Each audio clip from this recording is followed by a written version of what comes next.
रघुराज प्रताप राजा भैया की कहानी जो है कोर्ट तक पहुंच गई है और ऐसे में पूरा क्या मामला रहा है। अक्षय प्रताप जी जो एमएलसी भी हैं और राजा भैया के भाई भी हैं, उनसे हम पूछते हैं इस पूरे मसले को लेकर क्या आरोप प्रत्यारोप का जो दौर चल रहा है उसमें सच्चाई क्या है।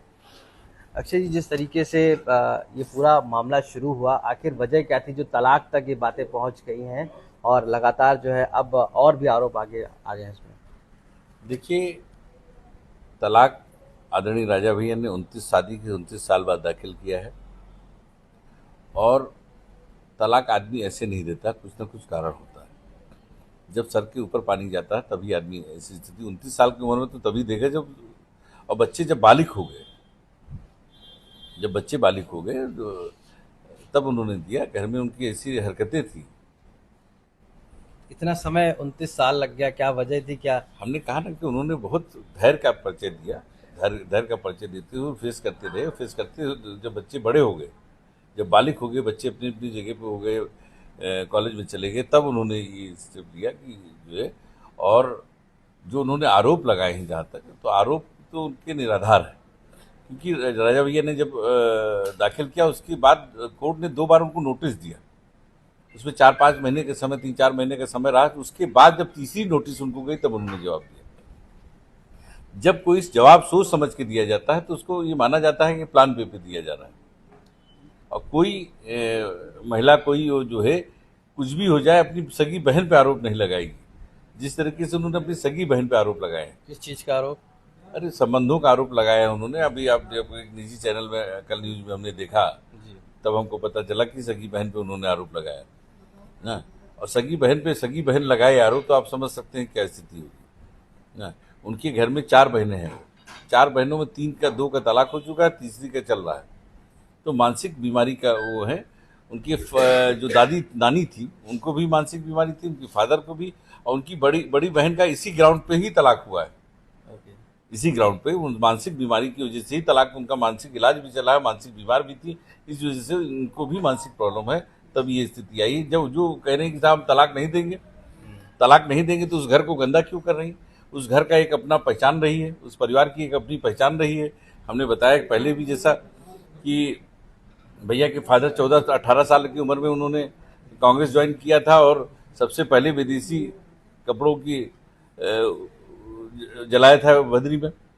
गांधी जी को 2,500 रुपये उन्होंने आज़ादी की लड़ाई में दिया था और बराबर उसमें सहयोग करते रहे। तो ऐसे स्वतंत्रता सेनानी के परिवार से आदरणीय राजा भैया हैं। वो उनके गवर्नर भी रहे बाबा साहब, पहले गवर्नर जो है हिमाचल के रहे। जी, लेकिन आरोप लगा कि गोली भी चलाई है, कई महिलाओं के साथ जो संबंध है इस तरीके की भी आरोप लगाए तो वो हैं। तो अगर अपनी बहनों के साथ भी बैठे रहे तो वो उनकी आदत थी कि वो आरोप लगा देती थी। इसको क्या करिएगा अब जो है। हम तो देखते थे किसी से अगर मुस्कुरा के बोलते तब भी साहब इनसे संबंध है, क्या बात है आपके। तो इस टाइप की भाई, इसीलिए तो 29 साल झेला। तभी तो जब सर के ऊपर पानी गया तो तलाक दिया उन्होंने। आप लोगों की तरफ से लीगल क्या एक्शन ले रहे हैं? आप लोग लीगली क्या आपने नहीं, किया ये है? मामला तो कोर्ट में चल रहा है। लेकिन अभी एक निजी चैनल जिस तरीके से किया कि साहब आप पे भी तो कानून, आप चौथे स्तंभ है, इसका मतलब ये थोड़ा कि आप जो है कानून से ऊपर चले जाएंगे। अगर कोर्ट में कोई वकील बहस करता है तो किसी महिला का मामला होता है तो नाम नहीं लेता, उसका काल्पनिक नाम लेता है। और आप सीधे सीधे कह रहे हो कि फलाने सिंह और ये उनके साथ ये हुआ, जैसे आपके मेडिकल रिपोर्ट और सारी जांचें और सब कुछ कोर्ट में उन्होंने खाली आरोप लगाया है ना, सिद्ध तो नहीं हुआ आरोप। और बिना सिद्ध हुए आप पूरा चला रहे हो, किसी की छवि खराब कर रहे हो। इन पे हमने आज भी वकील क्या हो क्या रहे हैं, वो कलतनामा दे के आ रहे हैं, मानहान मुकदमा करेंगे। एक महिला का भी घर बर्बाद किया उन्होंने, हमारे नेता का तो छवि धूमिल की।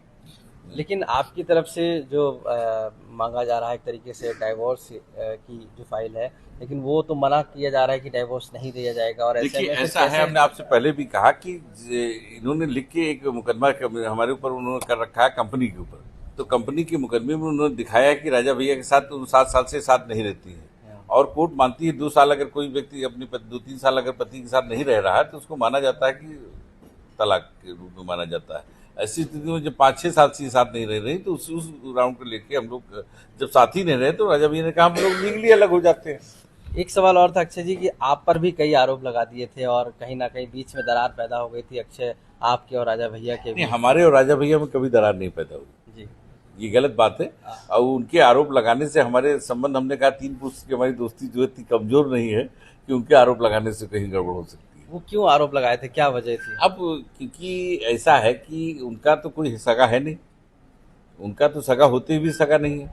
अपनी माँ को मार रही है, बाकायदे वो भैया से मदद मांग रही टेलीफोन पर, उसकी रिकॉर्डिंग हमारे पास है। जब जो अपनी माँ के साथ पिटाई कर सकती हैं, जो अपनी बहन पे आरोप लगा सकती हैं, उनको क्या कहेंगे आप जरा बताइए? मानसिक बीमार नहीं कहेंगे तो क्या कहेंगे, ये हमको आप बता दीजिए। अब चूंकि बच्चे भी हैं राजा भैया के, क्या बस सोचना है उनका? चूंकि जो विवाद है वो अब बहुत बड़े लेवल पर गया है, तो क्या बच्चों का क्या कहना है और अब आगे आप लोग क्या चाहते हैं और क्या होना है? देखिए, मामला तो कोर्ट में चल रहा था, कोई हम लोगों ने कोई ऐसा आरोप नहीं लगाया है कि राजा भैया की तरफ से जो हुआ है उसमें कोई आरोप नहीं लगा है। उसमें खाली ये कहा गया है कि माँ के साथ बिहेवियर अच्छा नहीं था, वो माँ से अलग रहने के लिए कहती थी। और दूसरा उन्होंने कहा था कि जो है क्योंकि 7 साल से एफिडेविट है और नहीं तो उस वजह से हम अलग है। अच्छा, तो अभी अब फाइनल लीगल आगे क्या इसमें आप लोग ये तो कोर्ट में मामला चल रहा था, ये तो बीच में ये सब चीज़ें आई, तो उसका आपके माध्यम से हम कहना कि ये स्थिति है कि ये सब आरोप गलत है। सोच समझ के जो अगर कोई आरोप लगाया जाता तो हमेशा फर्जी होता है। अगर ऐसा हुआ था तो तत्काल बोलना चाहिए था। और फिर हमारे जब राजा भैया की तरफ से कर दिया गया कोर्ट में, उसके बाद आप आरोप लगा रहे हैं, इतने दिन बाद आरोप लगा रहे हैं। पहले तो आदरण भाई जो भोगी होता है वो पहले कोर्ट जाता है, उसके बाद आरोप लगाए। पहले आपको आरोप नहीं दिखा था क्या? इतने दिन तक आरोप नहीं दिखा था क्या? तो अक्षय प्रताप जी, साफ तौर से मानना है कि जो भी आरोप अब लगाए जा रहे हैं वो पूरी तरीके से निराधार हैं, और ऐसे में जो कोर्ट में मामला चल रहा है उसको लेकर एविडेंस है और उन सभी पर आगे अपनी कानूनी राय के बाद रखी जाएगी। लखनऊ से कैमरा पर्सन रोहित सिंह के साथ आशीष श्रीवास्तव, आज तक।